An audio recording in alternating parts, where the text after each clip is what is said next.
کہ عرب کے لوگوں میں دو خامیاں تھیں. نمبر 1 چٹے ان پڑھ جاہل اجڑ، حتیٰ کہ انہیں باقی لوگ امی کہا کرتے تھے. امی نیرے ان پڑھ. دوسری خامی تھی کہ یہ لوگ آپس میں لڑتے رہتے تھے. خاندانوں کے خاندان ختم ہو جاتے تھے. پانی پینے پلانے کے اوپر جھگڑا ہوا ہے تو 10 سال لڑائی ہو رہی ہے. یہ دو خامیاں تھیں. نمبر 1 چٹے ان پڑھ، نمبر 2 لڑاکو لیکن آپس میں. لیکن دو خوبیاں بھی تھیں. ایک خوبی یہ تھی کہ یہ ٹف ماحول کے عادی تھے. ریگستان کے رہنے والے، گرمیوں میں یعنی اتنے مشکل سفر کرنے والے، اونٹ کے اوپر مہینوں کے سفر، تھوڑا سا ساز و سامان کے ساتھ. اور دوسری خوبی یہ تھی کہ یہ جب کسی کو زبان دے دیتے تھے نا، پھر گردن ہی کٹتی تھی، پیچھے نہیں ہٹتے تھے، چاہے کسی دشمن کو بھی زبان دی ہے. اللہ نے ان کی یہ دو خوبیاں یوٹیلائز کر لی کہ زبان دی اللہ کے نبی علیہ السلام کو، انہوں نے جس نے دی پھر گردن ہی کٹی ہے. اور دوسری خوبی کہ وہ ٹف ماحول کے عادی تھے لیکن لڑتے آپس میں تھے. اللہ تعالیٰ نے ان کی خامی کیسے پوری کی کہ ان کو ایک لیڈر ایسا دے دیا جس نے سارے قبائل کو ایک جھنڈے کے نیچے جمع کر دیا. اور جہالت کے لیے دور کرنے کے لیے ان کو ان کی زبان میں کتاب دے دی. اب جس نے سورہ بقرہ، سورہ نساء، سورہ مائدہ حفظ کی ہوئی ہے، اس کے سامنے کوئی کرسچن کا پادری، کیا یہودیوں کا پادری وہ بیٹھ سکتا تھا؟ جتنے ان کے دلائل تھے انہوں نے وہ زبانی یاد کیے ہوئے تھے. تو وہ لوگ جو اپنے آپ کو سمجھتے تھے کہ ہم بڑے علامہ ہیں اور یہ امی ہیں، ان امیوں نے ان کو علم میں بھی الٹ کے رکھ دیا صرف ایک قرآن کی وجہ سے. اور اللہ نے لیڈر دیا، سارے عرب قبائل جمع ہوئے. وہ عربی جو آپس میں لڑتے تھے انہوں نے کبھی یہ سوچا بھی نہیں تھا کہ اگر ہم ایک جھنڈے کے نیچے جمع ہو جائیں تو ہم دنیا کی سپر پاورز کو الٹ سکتے ہیں، رومن اور پرشین امپائر کو. اور دیکھیں سر پھر کیسے الٹا ہے انہوں نے. ود ان 17 ایئرز ہر چیز اڑا کے رکھ دی ہے. صدیوں کی سلطنتیں، لاکھوں کی ریزروڈ آرمیز رومن اور پرشینز کی پوری دنیا پہ حکومتیں کر رہی ہیں. جدید اسلحہ ہے. اور ادھر یہ بدو ہیں جن کے پاس اونٹ ہیں، گھوڑے ہیں، تلواریں ہیں. نہ منجنیق انہوں نے کبھی دیکھی، نہ ان کے پاس اس طرح کے ہاتھی بڑے بڑے جو پرشینز کے پاس تھے. بس چل پڑے ہیں، کلمہ پڑھا ہے اور نکل کھڑے ہوئے. پھر دنیا نے دیکھا ہے کہ ہر چیز کو الٹ کے رکھ دیا. انہی کے اسلحے ان سے چھین کے انہی کو الٹ دیا. وہ ساری کی ساری بجلی کس نے بھری تھی ان کے اندر؟ اس کتاب میں. یہ کتاب تھی. کتاب پڑھتے تھے، ایمان تازہ کرتے تھے. جہاد کا کیوں ذکر ہے اتنا قرآن کے اندر؟ کیونکہ اللہ نے ایک ایسی امت اٹھانی تھی جس نے تلوار کے زور پہ اکھاڑنا تھا رومن اور پرشین کو. ہم مانتے ہیں کہ اسلام تلوار کے زور پہ پھیلا ہے، لیکن یہ تصویر کا ایک رخ ہے.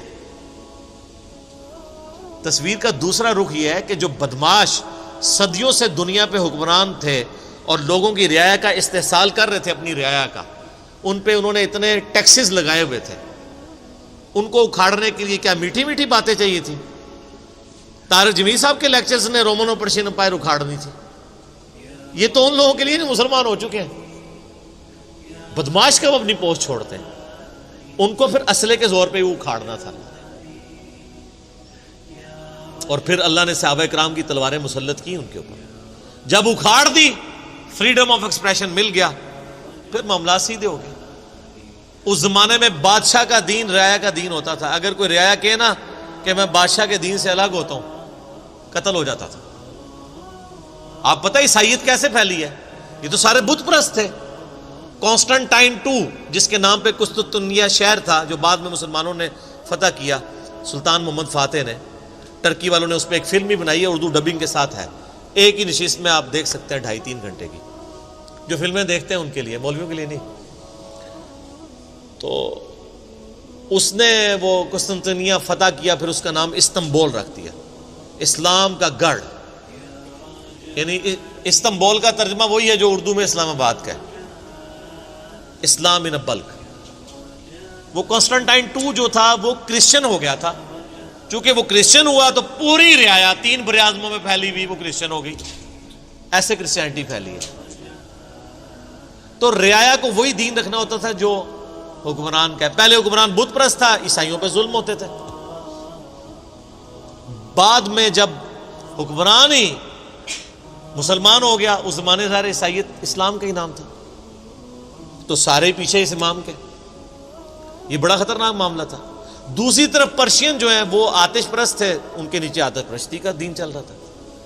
تو یہ پھر ضرورت تھی کہ فریڈم آف ایکسپریشن دیا جاتا.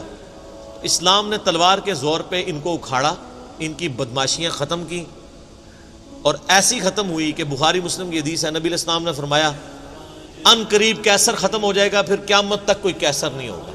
ہائے ہائے ہائے سر، یہ پروفیسیز اللہ کی تائید کے ساتھ ہی کوئی دے سکتا ہے. ان قریب کسرا ختم ہو جائے گا، قیامت تک کوئی کسرا نہیں ہوگا. دیکھ لیں 1500 سال ہو گئے، نہ رومن امپائر دوبارہ بنی، نہ پرشین امپائر دوبارہ بنی. حتیٰ کہ اب تو وہ کنسیپٹ ہی ختم ہو گئے، ملکوں والا کنسیپٹ آ گیا. اور اس زمانے میں یہ بات کرنا ایک ایسے شخص کا جس کے اوپر ایمان لانے والے گنتی کے لوگ ہوں، بہت بڑی بات ہے. اور اللہ نے پھر اکھڑوایا. اور آج فریڈم آف ایکسپریشن ایسا ہے کہ آج تلاوت ہو رہی ہوتی ہے تو ٹرمپ بھی بیٹھ کے سن رہا ہوتا ہے. کیوں؟ حالانکہ وہ کرسچن ہے. فریڈم آف ایکسپریشن آ گیا. آپ جائیں امریکہ میں، آپ کسی مارکیٹ میں مسلح ڈال کے نماز پڑھیں، کوئی آپ کو منع نہیں کرے گا. الٹا آپ کے ساتھ سیلفیاں بنا رہے ہوں گے کہ یہ کیا ہو رہا ہے. تو پہلے کوئی سوچ سکتا تھا کہ فرعون کے سامنے کوئی نماز پڑھتا؟ جادوگروں نے ذرا سی بات کی، ایمان لے کے آئے تو میں تمہیں سولی دے دوں گا. تو یہ اسلام اس دور جدید کا خالق ہے. اور یہ دور جدید کو تخلیق جو اسلام نے دی ہے وہ قرآن کے ذریعے دی ہے. ایک علامہ وحید الدین خان صاحب ہیں انڈیا کے، 90+ ان کی ایج ہے. انہوں نے کتاب لکھی ہے اسلام دور جدید کا خالق. اسی ٹاپک کو ایڈریس کیا. کمال کی کتاب ہے وہ، اور پڑھنے سے تعلق رکھتی ہے. آپ گوگل سے اس کا PDF بھی ڈاؤن لوڈ کر سکتے ہیں. چھوٹی سی کتاب ہے. تو انگلش میں بھی ایک کتاب لکھی ہے گاڈ رائزز، خدا ابھرتا ہے. خدا پھر جو ابھرا ہے نا جی قرآن کے ذریعے. ٹھیک ہے، خدا کو تو خیر مخلوق کی ضرورت نہیں ہے، لیکن مخلوقات نے جو تماشا بنایا ہوا تھا نا، اس تماشے کو ہمیشہ کے لیے اللہ تعالیٰ نے اپنے پیغمبر امام اعظم سیدنا و مولانا محمد رسول اللہ صلی اللہ علیہ وآلہ وسلم کے ذریعے شرک کا خاتمہ کر کے قیامت تک کے لیے جو دین اسٹیبلش کیا اس کتاب کے ذریعے. اب یہ کتاب قیامت تک نبی علیہ السلام کا معجزہ ہے. تو یہ کتاب ہے سر جس نے دنیا پلٹ دی. اور یہ وہ کتاب ہے جو ہم صرف اپنی بچی کو جب رخصت کرنے لگتے ہیں نیچے سے گزارتے ہیں، ٹھیک ہے، اور چوم کے غلاف میں رکھ دیتے ہیں. اس سے زیادہ اس قرآن کو ہم کوئی اہمیت نہیں دیتے. حالانکہ یہ قرآن اس لیے نازل ہی نہیں ہوا، یہ تو ہماری کتاب زندگی ہے. لیکن ماشاءاللہ ایسی سازش اسلام کے خلاف کی ہے، کافروں نے نہیں، مسلمانوں نے پوری نیک نیتی کے ساتھ جنازہ نکالا دین کا، اور ایک سلوگن دے دیا قرآن نہیں ڈائریکٹ پڑھنا گمراہ ہو جاؤ گے، قرآن میں بڑی بڑی مشکل چیزیں ہیں، اس کو ہاتھ نہیں لگانا. یہ یہودی بات کرتے تو ہم کہتے ہیں یہ اللہ کے دشمن ہے. مسلمان کہہ رہے ہیں، ہم کہہ رہے ہیں بالکل صحیح کہہ رہے ہیں. وہ میرا کلپ آیا نا پچھلے، لیکن وہ جو ایک مولوی نے کہا ہے، تو وہ اسلام 360 کے اوپر جو اس نے حملہ کیا ہے، تو میرا کلپ بھی اس پہ ریکارڈ ہوا ہے. تو پہلے تو لوگ کہتے تھے یہ ہمیں باتیں کرتا ہے، اب تو ویڈیو میں لوگ ریکارڈ کرا رہے ہیں کہ جی قرآن ڈائریکٹ نہیں پڑھنا، آپ گمراہ ہو جائیں گے. اچھا، آج تک آپ نے کبھی نہیں سنا یہ کہیں کہ فلاں مولوی کی کتاب ڈائریکٹ نہیں پڑھنی، آپ گمراہ ہو جائیں گے. یعنی مولوی کڈا سیاڑا ہے کہ اس کو طریقہ پتہ ہے کہ میں نے بات کیسے سمجھانی ہے، اور اس کو ایسی کتاب لکھنی بھی آتی ہے جو گمراہ نہ کرے. اور اللہ کو ایسی کتاب نہیں دینی آئی کہ جو گمراہ ہونے سے بچا لے. قرآن میں کہاں ہے کہ یہ گمراہ کرتا ہے؟ وہ تو اللہ نے ٹانٹ کیا کہ جو قرآن پہ ایمان نہیں لاتے وہ گمراہ ہوتے ہیں. جو ایمان لے آئے اور بات مان لیں وہ کیسے گمراہ ہوں گے؟ یہ تو تعریف کی ہے انہوں نے. تو اس کتاب نے جناب دنیا کی کایا کلپ کی ہے. اور اس کا ٹیسٹ آپ تبھی فیل کر سکتے ہیں جب آپ عربی جانتے ہو تھوڑی بہت، یا پھر اگر آپ نے اردو میں ٹیسٹ لینا ہے نا تو آپ مولانا مودودی رحمہ اللہ کا ترجمہ پڑھیں، وہ اسی سوز و گداز کو ٹرانسلیٹ کرتا ہے اردو کے اندر۔ میں نے ابھی تک کسی اور بندے کے ترجمے کو نہیں دیکھا کہ جو ترجمے بڑے لوگوں نے کیا، مطلب بریلوی صاحب نے، شری تھانوی صاحب نے، ان دونوں کے ترجمے تو ویسے ہی وقت کے ساتھ ختم ہو گئے اس لحاظ سے کہ اس میں تو کئی الفاظ جو ہیں وہ پرانی اردو کے ہیں، ہمارے نئے بچوں کو تو سمجھ نہیں آتی یہ لکھا کیا ہوا ہے۔ ہم نے کئی سنگتیں ہلاک کر دیں، سنگتیں پتہ کسے کہتے ہیں؟ نہیں پتہ۔ کئی امتیں، انہوں نے امت کا ترجمہ سنگت کیا، اس زمانے میں وہ چلتا تھا، ٹھیک ہے۔ آج کل اگر آپ اعلیٰ حضرت کا یہ ترجمہ رکھیں تو لوگوں کو نہیں سمجھ آئے گی، لیکن مودودی صاحب نے چونکہ لیٹسٹ اردو میں ترجمہ کیا اور پھر وہ سوز و گداز ٹرانسفر کیا۔ میرا چیلنج، آپ کوئی قرآن کی صورت نکالیں اپنی مرضی کی، باقی ساروں کے ترجمے رکھیں، پھر مودودی صاحب کا بھی پڑھیں، تو آپ کو لگے گا کہ آپ کا دل تیزی سے دھڑکنا شروع ہو گیا ہے۔ الفاظ کے چناؤ، پھر اس میں جو ردم ہے، اور وہ انہوں نے تفہیم القرآن کے مقدمے میں لکھا ہے کہ میں نے دیکھا ہے کہ ہمارا نوجوان قرآن ترجمے سے لے کے بیٹھتا بھی ہے نا تو بور ہو جاتا ہے، تو ان کا میں نے سمجھا ہے کہ کیوں ہوتا ہے بور، کیونکہ وہ تو پڑھ رہے تھے اردو میں، اللہ نے تو قرآن نازل کیا عربی میں، عربی اس نے سیکھنی کوئی نہیں ہے، اور اردو نے جو ترجمہ کیا ہوا ہے وہ انہوں نے ترجمہ کیا ہوا ہے ایز اے اسٹوری بک۔ یہ تو کتاب زندگی ہے، یہ تو زندہ کتاب ہے، بلکہ مسلمانوں کی زندگی کا سبب ہے۔ صحیح مسلم میں حدیث ہے، اللہ اس کتاب کی وجہ سے قوموں کو عروج دے گا اور اس کتاب کی وجہ سے لوگوں کو، امتوں کو زوال دے گا، جس کو ڈاکٹر اقبال نے پھر شعر میں کہا، وہ زمانے میں معزز تھے مسلمان ہو کر اور تم خوار ہوئے تارک قرآن ہو کر۔ وہ زمانے میں معزز کون؟ صحابہ، اہل بیت، تابعین تبع تابعین، اور تم خوار ہوئے کون؟ اسی، اور صرف اسی نہیں، ساڑھے بزرگ بھی۔ یہ نہ سمجھیے گا، ظاہر آپ تو ہم کہہ سکتے ہیں نا، ڈاکٹر اقبال کے زمانے میں انڈیا، پاکستان، بنگلہ دیش کے جتنے بابے ہیں زندہ تھے، آج تو کہہ سکتے ہیں مر گئے ہیں۔ ڈاکٹر اقبال جب یہ شعر کہہ رہا تھا تم خوار ہوئے ایک تارک قرآن ہو کر، تو وہ خوار احمد بریلوی صاحب، اشری تھانوی صاحب، یہ سارے لوگ زندہ تھے اس وقت، تو انہی کو ہی کہہ رہے تھے نا۔ حتیٰ کہ قرآن کے ترجمے کو بھی گناہ سمجھا گیا، یہ تو بہت بعد میں ترجمہ ہوا ہے، پہلے ترجمہ شاہ ولی اللہ دہلوی نے کیا۔ پہلے تو لوگ کہتے ہیں قرآن کا ترجمہ کرنے کی ضرورت نہیں ہے، اور یہاں لوگ کہتے ہیں بزرگوں کی بڑی خدمات ہے۔ ہم پوچھتے ہیں 1000 سال سے بزرگ یہاں بیٹھے ہوئے ہیں، کسی ایک بزرگ کا قرآن کا بخاری کا ترجمہ مجھے دکھا دیں کہ جی یہ سلطان بہو نے دیکھے نہیں قرآن کا ترجمہ کیا، یہ جی داتا صاحب نے بخاری شریف کا ترجمہ کیا۔ کیا انڈیا، پاکستان، بنگلہ دیش کے لوگوں کی زبان عربی تھی؟ فارسی تھی نا، تو کسی بزرگ کو توفیق نہیں ہوئی ہے کہ قرآن کا فارسی میں ترجمہ کر دے۔ اتنا بڑا چھکا میں نے مارا ہے کہ قیامت تک یہ روئیں گے۔ آندہ کو کہنا بزرگوں کی خدمات ہیں، ہمارے پرائم منسٹر صاحب بھی کہتے ہیں نا جی وہ فرید الدین گنج شکر کی بڑی تعلیم۔ فرید الدین گنج شکر صاحب نے کون سا قرآن کا ترجمہ کیا ہے؟ اگر کسی نے قرآن کا ترجمہ ہی نہیں کیا، بخاری مسلم کا ترجمہ ہی نہیں کیا، وہ کیا خدمات کرتا رہے؟ وہ اپنی تعلیمات دیتے رہے۔ صحیح غلط اس کا فیصلہ ہم نہیں کرتے، وہ تو پھر میں اور طرف چل پڑوں گا۔ صرف جو خدمات والا ڈھونگ رچایا ہوا ہے نا وہ میں آپ کو بتا رہا ہوں۔ جتنوں کے مزار بنائے ہوئے ہیں آپ نے، کسی ایک کا ترجمہ دکھا دیں قرآن کا، تو یہ پھر انہوں نے جان بوجھ کے سیاست کی اسلام کے نام کے اوپر، اپنی باتیں کرواتے رہے۔ سر ان کو پتا تھا قرآن کا ترجمہ ہو گیا، سورہ زمر اور سورۃ الانعام اگر اردو میں آ گئی تو بابوں کو کس نے پوجنا ہے؟ سر بخاری کا اگر ترجمہ ہو گیا تو ساروں نے تو رفع الیدین سے نماز پڑھنی ہے، بابے سارے بغیر رفع الیدین والے نے۔ یہ وجہ تھی کی بڑی ہوشیاری ہے انہوں نے، یہ نہ سمجھو پولے سمجھے، بہت ہوشیار سمجھے۔ اور دیکھ لینا پھر اب رزلٹ سامنے آ گیا، جدھر ترجمے ہوئے ہیں وہ کہنا نہیں پیو دادے تے ایتھے ہاتھ بندہ سی، اے ایتھے بندہ ہے، تو رزلٹ نکل آیا نا۔